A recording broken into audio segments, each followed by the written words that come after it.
I'm totally marginalized. I don't hold any post in the Congress.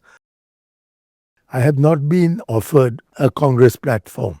So it's not yesterday that I started objecting. I've been objecting for 22 years. So all the Georgie Porgies in my life run away because I'm more aggressive than them.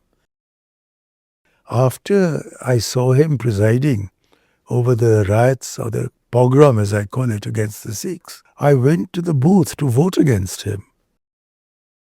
But unfortunately, he suffered from the same defect that the Nehru-Gandhi family has suffered since the time of Nehru, which is bad judgment. Rajiv Gandhi saw that R.K. Dhawan was a pot of poison.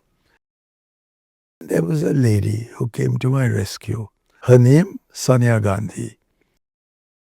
But not thrown to one side like soiled tissue paper. What have I done to deserve that treatment? The only Rajiv Gandhi one could see was a poor student, an undistinguished sportsman, a non-public figure, and somebody who was noticed at all only because he was his grandfather's grandson. So when he became the Prime Minister, I was horrified. As you know, my wife is a Sikh. So on the 31st of October and into the 1st and 2nd of November 1984, I didn't know who was going to attack my family. ये प्रधानमंत्री कभी नहीं, कभी नहीं, कभी नहीं बन सकते. The Congress party is facing a very difficult challenge, largely because a third of our country has become completely communal. The Congress party is in the mortuary. Every single Prime Minister of India of this family since Indira Gandhi has been considered unfit.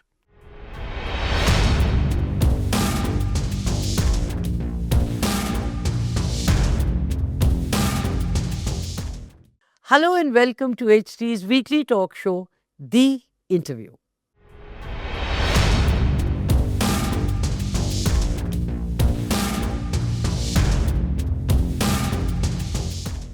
He was considered former Prime Minister Rajiv Gandhi's right-hand man. 3 years ago, Sonia Gandhi made it a point to attend his book release. Today, he is out in the cold, criticizing the party leadership, which, quote, did not allow him to speak for 22 years, unquote. We are talking about Mani Shankar Aiyar, who kicked up a storm by disassociating himself from Rahul Gandhi. Quote, I am a Rajivian and not a Rahulian, unquote. A bit of a tongue twister, but nevertheless, it has unnerved the Congress and given it a wake-up call. Aiyar also pitched for West Bengal Chief Minister Mamata Banerjee to lead the opposition alliance. The message, move over Rahul Gandhi and make way for those who are competent and capable. Today, Mani Shankar Aiyar speaks to us about the Rajiv days, the present state of the Congress, and its losing the plot. Mani Shankar Aiyar, the congressman the party refuses to call one of its own. He is here with us in this edition of HT's weekly talk show, The Interview.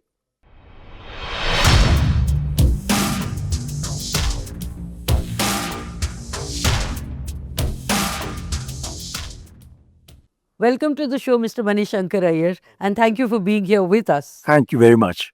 Colorful attire, I can see. Well, it's in protest against an Indian Prime Minister visiting a genocidal maniac and a convicted war criminal, Benjamin Netanyahu. Coming back to the current topic and one that is making news, why did you say what you did about being a Rajivian and not Rahulian? Kind of a tongue twister, but nevertheless, what was the trigger?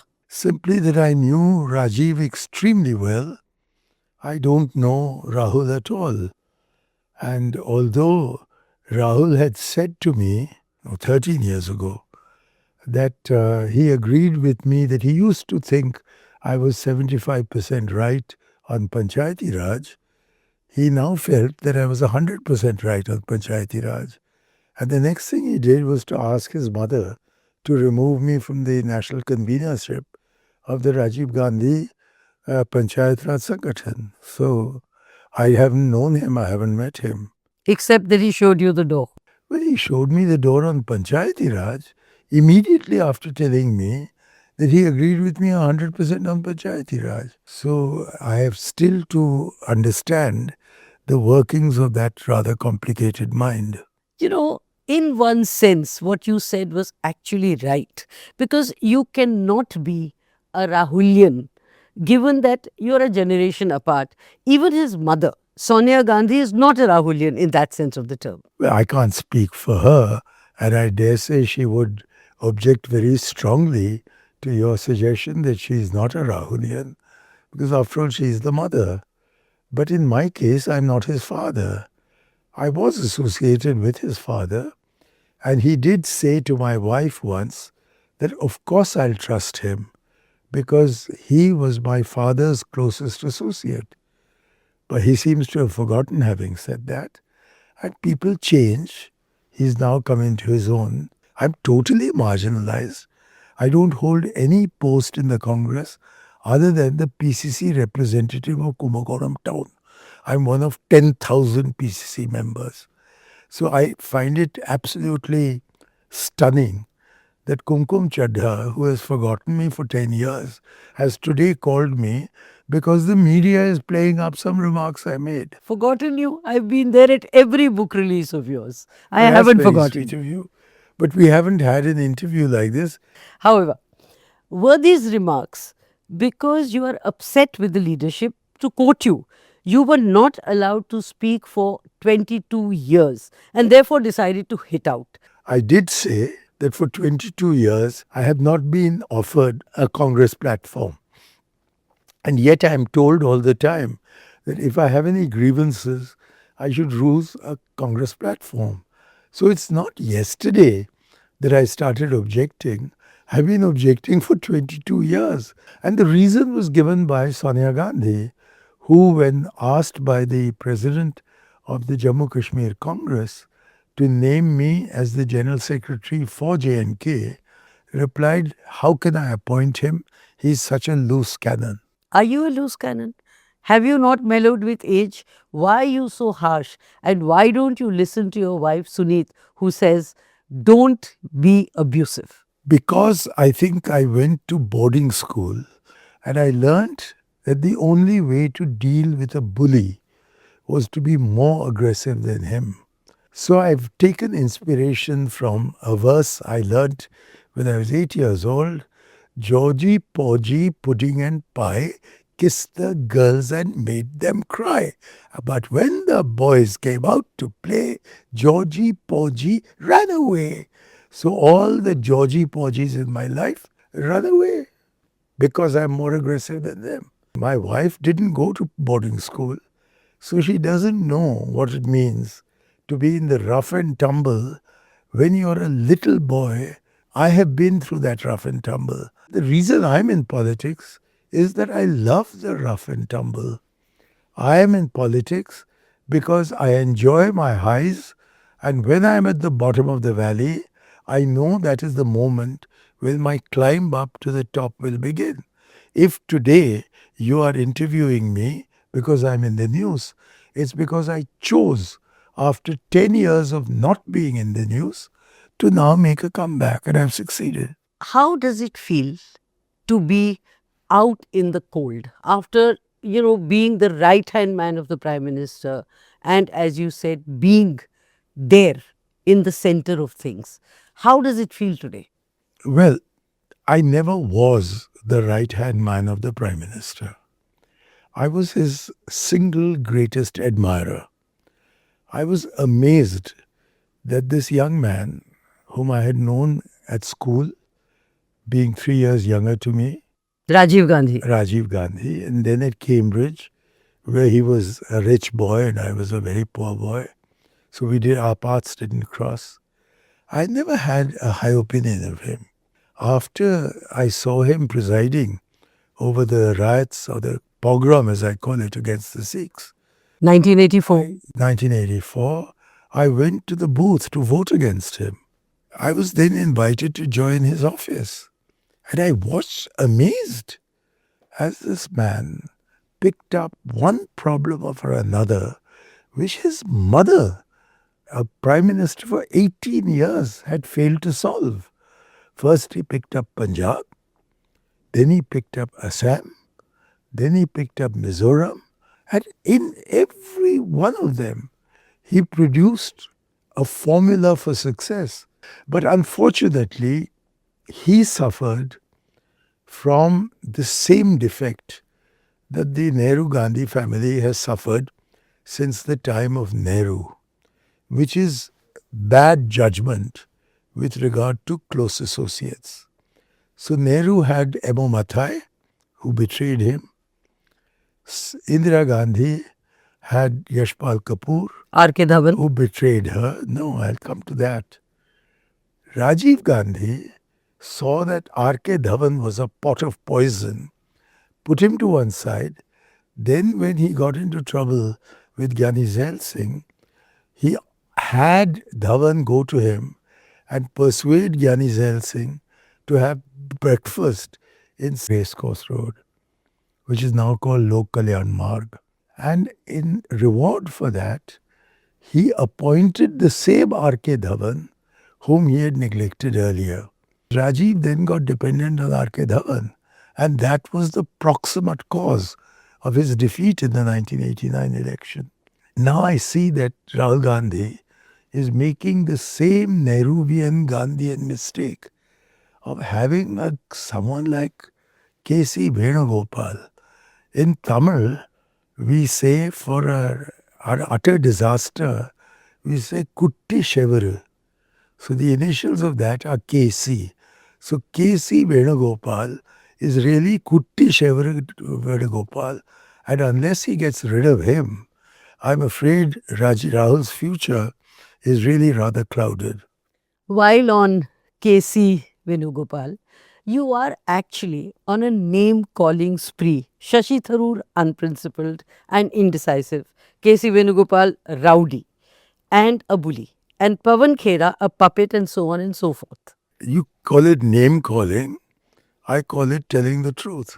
Even if you and my wife regard me as abusive because I have faced bullies all my life, I am in politics because I'm ready to face the consequences with courage. The tragedy began with Rajiv Gandhi getting killed 11 hours before he was due in my constituency. And therefore, the conditions under which I came into politics were removed before I got elected. And then, when I came into parliament, I found a lot of guns ready for me, mostly from the Congress, who wanted to know who is this upstart who has been helicoptered into politics. And then there was a lady who came to my rescue. Her name, Sonia Gandhi. And I don't think Sonia ever really trusted me. But she took it upon herself as her responsibility to her husband to look after, हाथ कंधे पर हाथ लगाने के लिए सोनिया गांधी मेरे साथ रहीं और उन्हीं के कारण I was able to survive in politics. If it had not been for her, nobody would have made me a cabinet minister. Nobody would have given me 4 portfolios. She did it.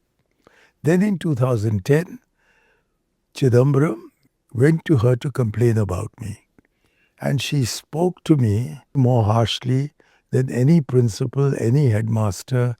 And from then onwards, that is for the last 16 years, that blessing hand has been withdrawn from my shoulder. And that is what accounts for my precipitate fall. So I have known paradise lost. But I'm still hoping that paradise will be regained. I am 85 years old. I don't regard myself as old. I'm young, as you can see, in terms of my spirit. I'm recovering from cancer because the cancer just got too frightened of me and ran away. Touch wood. Coming back to K.C. Venugopal being rowdy, Shashi Tharoor being unprincipled, and Pawan Khera a puppet. Well, there are three separate reasons for this. I went to K.C. Venugopal's constituency. I just asked a passerby, what did he think of K.C. Venugopal? And he answered, how can you make a rowdy like K.C. Venugopal the Sardar Vallabhbhai Patel to Rahul Gandhi? That's where I got the expression from. It's not my invention. It's one of his constituents who said it to me. As for Shashi Tharoor, I have been an admirer of Shashi Tharoor. But when after Operation Sindoor, he started plugging the Modi line and worse, making the same claim that Modi made, I said, what a failure. Everywhere he went, he'd throw the curl on his head to one side. All the women would swoon. I presume you have swooned in your time. I haven't. Oh, there you are then. I haven't. You're a really important woman then. But how can you lend your talent to a monstrous foreign policy that is unable to prove that Pakistan's establishment is behind the terrorist acts? There are only two countries that have supported us and our theory that Pakistan was behind Pahalgam. One is Taliban Afghanistan. How can a party or a government that claims that its basic policy is anti-terrorism find a friend in the subcontinent only in Afghanistan under the Taliban? And the second is Netanyahu. Apart from Israel and Afghanistan, please name one state of 193 states who are members of the United Nations as to which one has endorsed what I now call the Modi-Tharoor line. Okay, coming back to Rajiv and Sonia Gandhi. You said Sonia Gandhi ka haath mere kandhe par tha. In 2023, she attended your book release. In 2024, she was not there, and after that, it has been a downhill. What went wrong? And second, you said you had a very poor opinion of Mr. Rajiv Gandhi. Why did you then join the PMO? And why and how were you then, and I will still use the term, right-hand man of Mr. Rajiv Gandhi? There are two separate and unrelated questions, so you'll permit me to take them up seriatim. Your first question related to Sonia Gandhi. Yes, she did attend. When I went to invite her, I said to her that I've written the first volume of my autobiography. Will you please attend the launch? She said she would let me know. And then Madhavan rang me to say Madam is coming. I arrived at the hall and my assistant, he said that Madhavan has called me and said that Madam wants a seat at the end of the first row, not in the middle, because she will decide whether to leave or not leave. So it was a very reluctant and suspicious Sonia Gandhi who came in, because after all, she is the one who had described me as a loose cannon. And she didn't know what this loose cannon was going to fire from the stage. But she never walked out. She stayed on and was seen and caught on camera laughing and enjoying herself. By the time the third volume of my tripartite autobiography came out, I was at odds with the family and they did not want to risk being seen with me on a platform where I was avowing that I had been let down in my ambitions by her son. So I'm not surprised. I've seen Rajiv. I know what he did with Kamalapati Tripathi. I've seen what he did with Umashankar Dikshit. They were put to one side, but they were acknowledged as people who had devoted their lives, and me half a life, to the Congress party, but not thrown to one side like soiled tissue paper. What have I done to deserve that treatment? Is that why you are bitter I don't know why you think I'm bitter. with the Gandhis? I'm not. Why do you not accept that I'm trying to answer your question honestly? I'm not trying to answer it bitterly. I have lived the life grand. I lived in a mansion in Karachi, which Modi is now building for himself next to Rashtrapati Bhavan. I chose the rough and tumble of political life, and therefore to be accused, and I'm using my word very carefully, of being bitter is to be Unfair. told that I am being hypocritical when I invoke Satyameva Jayate. I'm sorry, you're wrong. I'm glad I'm wrong. Tell me, coming back to Rajiv Gandhi and your initial poor opinion of him, Whatever talents he had, he kept strictly to himself. So the only Rajiv Gandhi one could see was a poor student, an undistinguished sportsman, a non-public figure, and somebody who was noticed at all only because he was his grandfather's grandson. So when he became the prime minister, without Pranab Mukherjee even becoming the interim prime minister, I was horrified. And as you know, but perhaps the audience doesn't know, my wife is a Sikh. So on the 31st of October and into the 1st and 2nd of November 1984, I didn't know who was going to attack my family.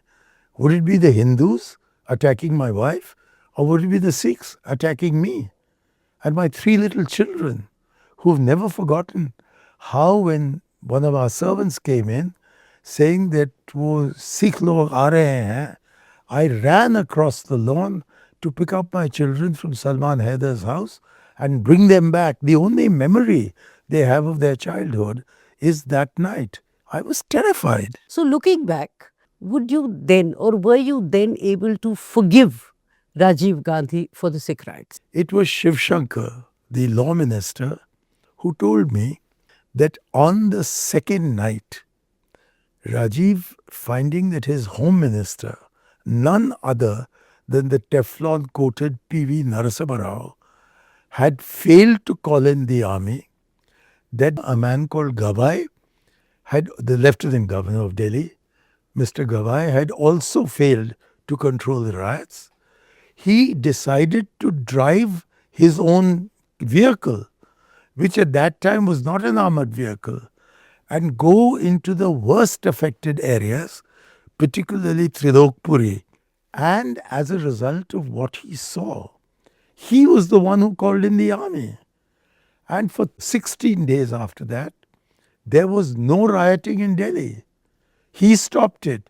And then he made his famous speech where he said, "With a big tree falls, the earth does shake a little." It was he who most condemned the riots against the Sikhs. After letting them happen. No, he was a prime minister for 2 days. His home minister was Indira Gandhi's senior most minister. Why don't you blame Narasimha Rao? Narasimha Rao has never been blamed. Okay, now that you're speaking out, let me ask you, what is your assessment of Priyanka Gandhi? Do you think she would fit into the leadership role better than her brother and what he's doing with the Congress? You see, all comparisons are odious. So I refuse to answer your question. But I will answer that part of it which relates to Priyanka Gandhi. I think she's a very good speaker. She has a major presence on the stage because she looks like her mother and talks like her father. What about the grandmother? Oh, sorry, I meant she looks like her grandmother and talks like her father. I also think she has the guts of her mother. I would believe that she'll make an excellent prime minister. But I stop there. I will not make odious comparisons. So I really rather hope she will continue to be in politics, although after having looked after me at a difficult time in the period 2019 till about 2020, she has not been in touch with me. But I don't matter. What matters is the Congress party, because the Congress is the embodiment of the Mahatma Gandhi tradition, the Nehru tradition. It's also the embodiment of the emergency. So we have to guard our flank while moving forward. And that, I think, will be done very competently by Priyanka Gandhi Vadra. What is your assessment of Mr. Rahul Gandhi? Even if you don't want to compare. I know nothing of the man. You know nothing of Priyanka. No. Priyanka has been sympathetic. Priyanka has been empathetic. He's been ruthless. He showed you the door. He has not once, but amazingly, about 6 times in a period of 12 years, shown me the door after telling me 2 things. One in 2013 and one in 2014. In 2013, March 8th, I had been invited to address a group of Congress women members of the panchayats. While I was talking, Rahul Gandhi was coming on the stage. So I wound up very quickly and there was nowhere else to sit. So I sat next to him. And that is when he said the famous line that I've already mentioned to you. 100%. I agree with you 100%. I agree with you 100%, just before sacking me. Then in 2014, I was sitting in the audience and suddenly I hear him saying that the Congress has a great future because we have congressmen like Mani Shankar Aiyar. Petroda, and then he mentioned me. Then he said that this is the model we have to follow. Told the entire AICC. And then? The next thing he does, he didn't know that that was the day 2 anchors started saying that even while Rahul was praising me to the skies, I had said that a chaiwala cannot be Prime Minister. It's a total bloody lie. I have said that Modi does not know that Alexander never came to Patliputra. I said that Modi does not know that Nalanda is in India, but Takshila is in Pakistan. I said, how can a man like this step into the shoes of Jawaharlal Nehru? I therefore said, he will never, never, never. In Hindi, I said, ये प्रधानमंत्री कभी नहीं, कभी नहीं, कभी नहीं बन सकते. What about Rajiv Gandhi? He knew nothing. Yeah, but when he did become Prime Minister, he proved he knew more than Indira Gandhi. Well, that's not saying very much. She also learnt, and she was, if you remember, called Googie Gudiya. That is the genius of this family. They know how to learn. So whatever I might have thought of Indira Gandhi's emergency, I regard her as an extraordinary Prime Minister because I was deeply involved in the liberation of Bangladesh. Who started off actually as a Gungi Gudiya, right? Well, that's what Lohia called her. But she showed him who was the Gungi Gudiya. It was him. While you're talking about being in the Congress, being a congressman, are you still in the Congress? And I ask this because Pawan Khera, who you called a puppet, says you are no longer with the party. Did you or when did you quit, if at all? I never did. And the Congress has still not expelled me. As far as I know, I'm still in the Congress. At one point, you defended Rahul Gandhi's elevation and said that during the Mughal rule, there were no elections, and you actually compared Rahul to Aurangzeb. Of course, at that point, you were talking about the dynastic rule. I did not compare. In fact, I did exactly the opposite. I was trying to explain what dynastic politics means. I said that Shah Jahan followed Jahangir and Aurangzeb followed Shahjahan, because that is dynastic politics. Whereas I said, we are now going to go in here to elect Rahul Gandhi. Politically, isn't Rahul Gandhi, in the present context, India's Aurangzeb, who's destroying everything his ancestors had built and actually presiding over the decline of the Congress party, read Mughal Empire, if at all? I totally refute your claim. Aurangzeb employed more Hindus in his army and his administration than even Akbar. What about destroying the empire? And Rahul seems to be doing that with the Congress. No, he is not. The Congress party is facing a very difficult challenge, largely because a third of our country has become completely communal. But when you see that Modi has never been able to get two-thirds of the electorate's vote, it must mean that at least 60% of Hindus regard Hindutva as pseudo-Hinduism. But one-third on one side is enough to win you the prime ministership 3 times over. However, once the India alliance was rather tentatively and not adequately formed, it came only a handful of seats behind the BJP.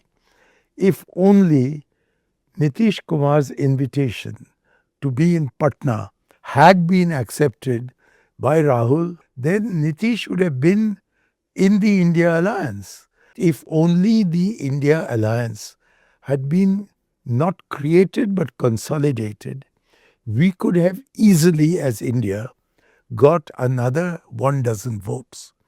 In which case, both Nitish and Chandrababu would have joined us, not Modi.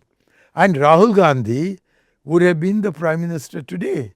So all I'm pleading for is that the India alliance is our road to resurrection. The Congress party is in the mortuary. You cannot revive the Congress until you come to power. To come to power, you must have a strong India alliance. To have a strong India alliance, and I'm now anticipating your next question. But before that, my next question, let me ask you, when you say Rahul Gandhi Prime Minister, do you think Rahul Gandhi is Prime Minister material? Every single Prime Minister of India of this family since Indira Gandhi has been considered unfit. It was Jawaharlal Nehru who said that I will not promote my daughter because she's not a Democrat. He was quite right. But she turned out to be the most effective Prime Minister we have ever had. Rajiv equally learnt on the job. What about Rahul Gandhi? I'll come to him. Zara sabar to karo. I'm absolutely sure that in the capacity of Prime Minister, Rahul Gandhi will find qualities that he does not even know himself he has. I was Amartya Sen's first student when he began lecturing at Cambridge. He told me, Mani, you're not going to like this, but I've had both Rajiv and Rahul as my students at Trinity College, and I can tell you that Rahul is much brighter than your Rajiv. Now, if the Nobel Prize winner believes that Rahul Gandhi is brighter than Rajiv Gandhi, then I think there's great hope for the Congress party. You've been pitching for Mamta and Stalin. I've been pitching for Stalin on the ground is that he has the capacity to create consensus out of chaos. And what is happening today with multiple claimants to the leadership of India, which I'm talking about the India bloc, is Mamta, Tejaswi and Akhilesh, any one of whom would be a really good head of the India alliance. But M.K. Stalin has the great advantage that Modi is nowhere in Tamil Nadu, whereas he's the principal challenger in all the other states. Would Rajiv Gandhi be turning in his grave at the state of affairs, or would he be happy to see his son going hammer and tongs? John Brown's body lies molding in the grave, but his soul goes marching on. So Rajiv Gandhi's soul is going marching on. And that soul must be wondering why his son is not making Panchayati Raj the principal plaque. All I'm standing for is to realize the dreams of my friend Rajiv Gandhi. Which Rahul Gandhi is mercilessly or is crushing. No, he's not crushing it, he's ignoring it. All right. And my request to him is please allow your father to re emerge, even if you're not Hamlet. He is standing like a ghost on the ramparts of the Congress party. Why don't you allow the voice of the ghost to be sounded loudly in today's Congress corridors? Before I let you go, let me ask you to comment on two of your remarks. One, that Narasimha Rao was the first BJP Prime Minister. And two, Vajpayee's was the last Congress government in India. I'll answer your first question first and your second question later. I was called back from the Ram Rahim Yatra, which I undertook for 44 days from Rameshwaram, intending to get to Ayodhya. On that trip, I received a message from Prime Minister Narasimha Rao ordering me to come back to Delhi. I went to Delhi, I went to see the Prime Minister, and he said to me, Mani, I have nothing against your yatra, but I can't agree with your definition of secularism. I said, sir, what's wrong with my definition of secularism? He said, you don't seem to realize that this is a Hindu country. So I looked at him shocked. I said, but that's what the BJP says. I said, we say this is a secular country.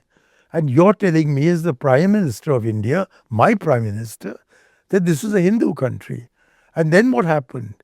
The Babri Masjid came down. And where was he? He was in meditation. So he was the first BJP Prime Minister. And Vajpayee being the last Congress government in India? Yeah.